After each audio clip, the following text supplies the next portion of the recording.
olen praegu siis Kiltsi sõjaväe lennuväljal Haapsalu küljel, kus maakaitsepataljoni võitlejad harjutavad olulise infrastruktuuri kaitset.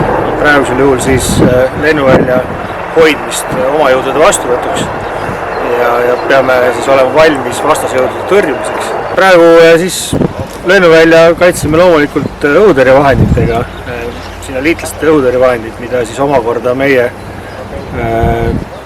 jalaväeüksused julgestavad.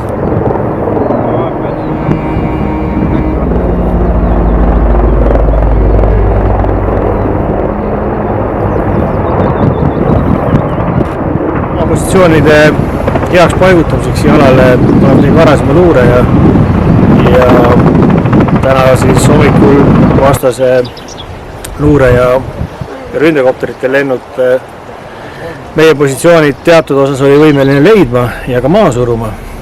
Osutasime vastupanu siis koostöös liitlaste õhutõrjevahenditega.